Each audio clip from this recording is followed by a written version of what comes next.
السلام علیکم ویورز، آج میں آپ کے لیے اپنا ایک مضمون شانتی لے کر حاضر ہوا ہوں۔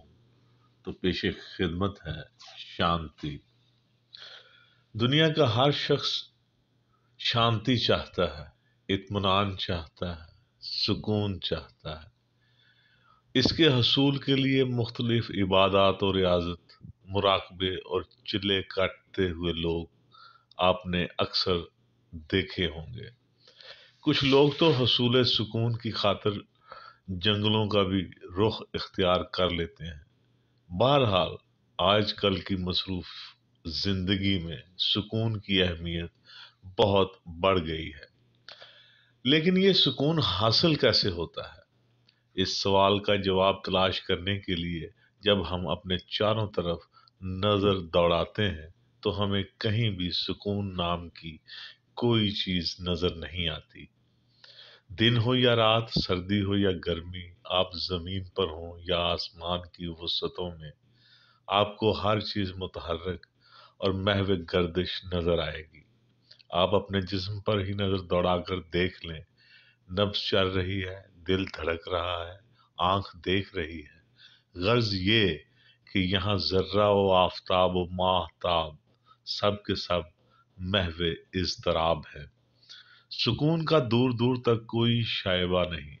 معاشرتی زندگی پر نظر دوڑائیں تو وہاں بھی طرح طرح کی ڈیمانڈز اور بندشیں روزانہ کی بنیاد پر سامان اذیت ہیں۔ پڑھنا لکھنا، سخت محنت کرنا، کوئی سند یا ہنر حاصل کرنا، پیسے کمانا اور معاشرے میں اچھا مقام حاصل کرنا، بڑا گھر، گاڑی اور بینک بیلنس بنانا، یہ سارا عمل اتنا اذیت ناک ہے کہ سکون تو آپ کے پاس سے بھی نہیں گزرتا۔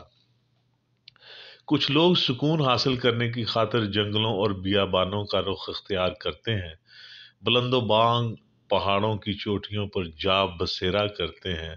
وہ ایسا مقام تلاش کرتے ہیں جہاں ان کے سوا کوئی نہ ہو۔ وہ لوگ وہاں سمادھی لگا کر بیٹھ جاتے ہیں اور اپنی تمام عمر اسی کاوش بے سود میں گزار دیتے ہیں۔ وہ سمجھتے ہیں کہ کسی دور دراز بیاباں میں جا کر بیٹھے رہنا سکون ہے، حالانکہ یہ سکون تو ہلکی سی آہٹ سے ہی غارت ہو جاتا ہے۔ کیا ایسا نہیں ہے؟ کیا وجہ ہے کہ ساری کی ساری دنیا سکون کی متلاشی ہے لیکن ہر کوئی بے سکون ہے؟ سب کسی نہ کسی بے چینی اور اضطراب میں مبتلا ہیں۔ آخر اس کی وجہ کیا ہے؟ اصل میں ہم سکون کی تلاش میں ہی بے سکون ہوئے ہیں۔ بھلا شانت اور پرسکون ہونے کے لیے بھی کسی کاوش کی ضرورت ہے۔ اس کے لیے تو ہر قسم کی کاوش کو ایک لمحہ کے لیے ترک کرنا ہی کافی ہے۔ جو ہر قسم کی کاوش، عبادت اور ریاضت کو فانی گردانتے ہوئے چھوڑ دیتا ہے، وہی ذوالجلال و اکرام ہستی ہی حقیقی سکون، نفس مطمئنہ یا ست چت آنند کو پہنچتی ہے، جس میں کبھی کوئی خلل واقع نہیں ہوتا۔ اب بھی وہ ویسا ہی ہے جیسے کہ پہلے تھا۔ یہی حقیقی فطرت ہے۔ خلل اور انتشار اس لیے نہیں کہ یہاں خودی کا وجود ہی نہیں، بس لا ذات۔ اسی لیے اسے کسی کاوش، عبادت اور ریاضت یا علم و عرفان کے ذریعے حاصل نہیں کیا جا سکتا۔ یہ تو ان سب سے رہائی کا نام ہے۔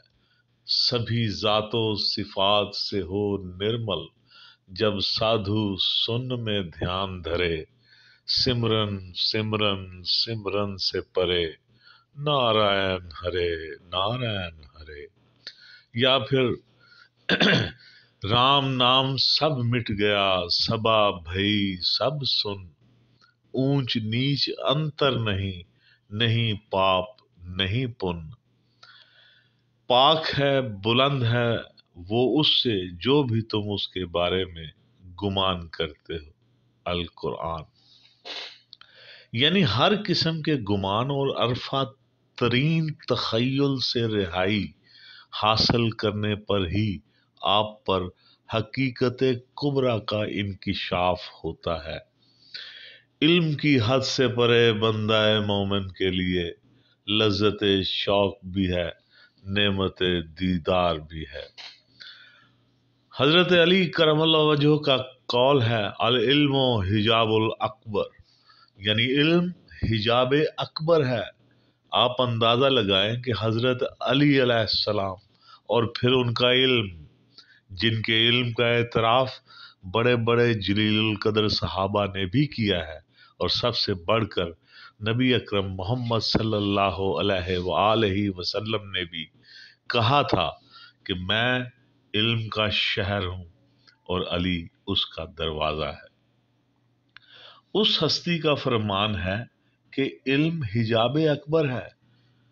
غالب نے کیا خوب کہا تھا کہ نظارے نے بھی کام کیا وہاں نقاب کا، مستی سے ہر نگاہ تیرے رخ پر بکھر گئی۔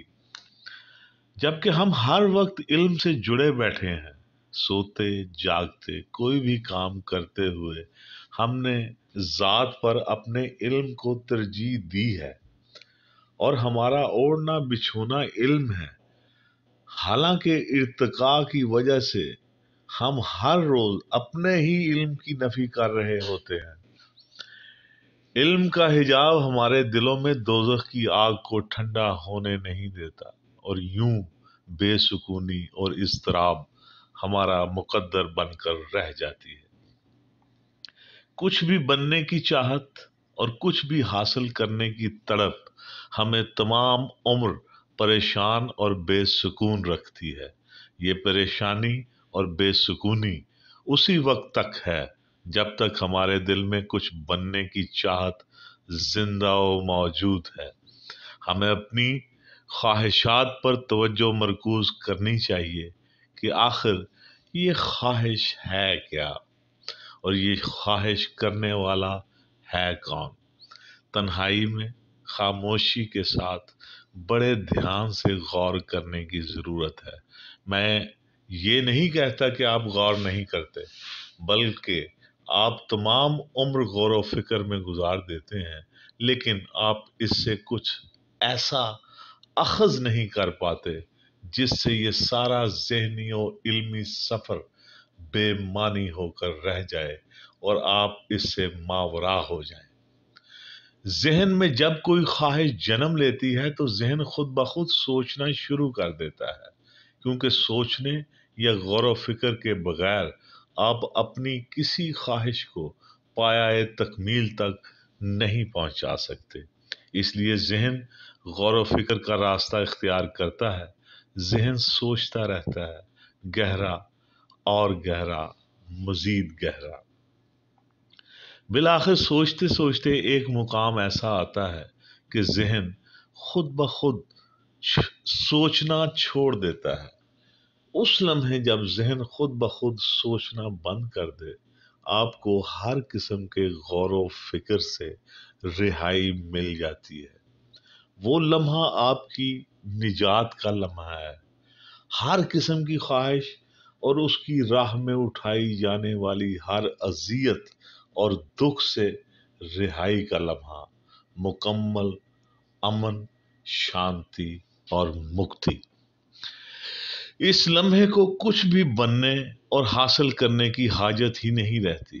آپ کا مقام و لقب، حسب و نسب، یہاں تک کہ آپ کی اپنی ذات بھی اس لمحے کے آگے ہیچ ہے، کیونکہ اس لمحے ان میں سے کسی بھی چیز کی حاجت ہی نہیں۔